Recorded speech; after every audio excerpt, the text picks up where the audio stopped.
आजकल की जो युवा पीढ़ी है, आजकल के जो बच्चे हैं, जवान बच्चे हैं, एक अजीब सी चीजें उनके अंदर पनप रही हैं। माता पिता उनको पालते पोसते हैं, बड़े करते हैं, शिक्षा दिलाते हैं, अच्छे स्कूलों में पढ़ाते हैं, मेहनत करते हैं, स्वयं एक जोड़ी कपड़े में अपना साल निकालते हैं, बच्चों को अच्छी अच्छी चीज़ें दिलाते हैं, सब कुछ करते हैं, उनका विवाह करते हैं। और विवाह करने के बाद उनकी पत्नियां आने के बाद में वो माँ बाप से अलग हो जाते हैं, ना उनकी सेवा करते हैं, ना उनको रोटी बना कर देते हैं, उनसे लड़ते झगड़ते हैं। जो नई बहू आई है वो भी उनके सास ससुर का सम्मान नहीं करती हैं।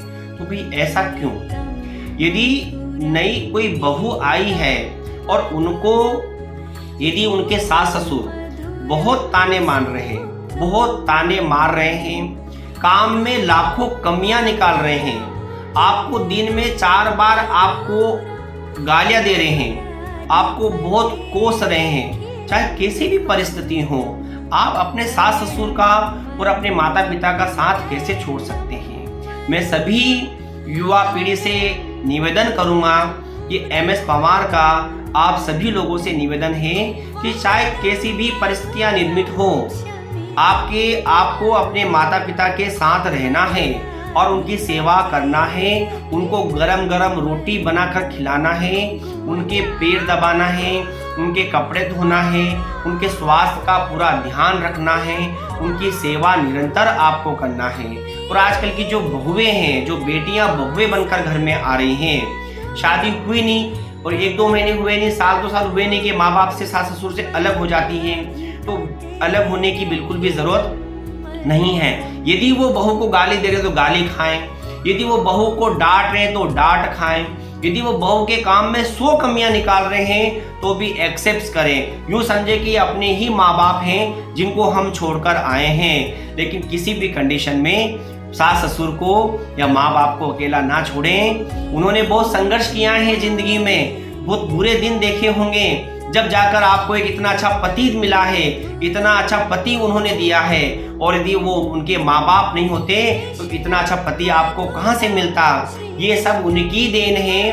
तो आप जितना अच्छा हो सके माँ बाप की सेवा करें। और एक बात ध्यान रखें, ये MS पवार का दावा है आज इस सोशल मीडिया के माध्यम से, संसार का प्रकृति का एक नियम है, जैसा आप बोओगे वैसा आप काटोगे। ये जो कर्म आप कर रहे हैं इसका दुगना आपको मिलेगा। ये प्रकृति लौटा कर देती है।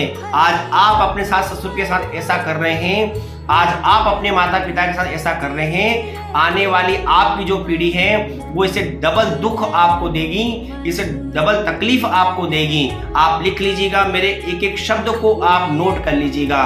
प्लीज आप सबसे मेरा हाथ जोड़कर निवेदन है, बहुओं से भी और बेटों से भी सास ससुर की सेवा करें, माता पिता की सेवा करें, चाहे वो खूब कोसें, खूब आपके काम में कमियां निकालें, आपको गालियां दें, और हो सके कभी कभी आपको मार भी लें, मार खाओ, पर वहीं डटे रहो, उनके सम्मान में पड़े रहो, उनकी सेवा करो। क्या होता है मार खाने से? क्या होता है गालियां खाने से? क्या होता है उनके कोसने से? क्या होता है उनके द्वारा कमियां निकालने से? ऐसे माँ बाप को छोड़कर दूर ना जाएं, उनकी सेवा करें, उनका बुढ़ापे का सहारा बने, उनका सम्मान करें, उनके सेवा में खड़े रहें। अरे डांटे तो डांटने दो, मारे तो मारने दो, ताने दे तो देने दो, कोसे तो कोसने दो, धक्के दे के भी आपको घर से बाहर निकाले तो आप बाहर मत निकलो, उनकी सेवा में लगे रहो। खूब सेवा करो माँ बाप की, सास ससुर की खूब सेवा करो। जितनी भी बहुएं हैं विश्व में, सबसे मेरा निवेदन है कि मारे तो मार खा लो, डांटे तो डांट सुन लो, कोसे तो कोसने दो, आपके काम में 1000 लाखों कमियां निकाले तो निकालने दो, लेकिन उनकी सेवा करो। प्रकृति आपको रिटर्न देगी। आज आप उनकी सेवा करोगे, कल आपके बच्चे आपकी सेवा करेंगे, आपका आदर और सम्मान करेंगे। मेरा सभी बहुओं से हाथ जोड़कर निवेदन है, बुढ़ापे में माँ बाप को अकेला ना छोड़ें। और सभी बेटों से मेरा निवेदन है, खूब सेवा करें, खूब आनंद मिलेगा आपको, खूब आशीर्वाद मिलेगा आपको। उनको बिल्कुल राजा रानी बनाकर रखिए अपने माँ बाप को, क्योंकि उन्होंने आपको बड़ा करने में बहुत तकलीफ उठाई है, बहुत मेहनत की है उन्होंने, जब जाकर आज आप इस लायक बने हैं। प्लीज़ मेरा सभी लोगों से निवेदन है, सभी बहुओं से और सभी बेटों से मेरा निवेदन है कि माँ बाप की खूब सेवा करें।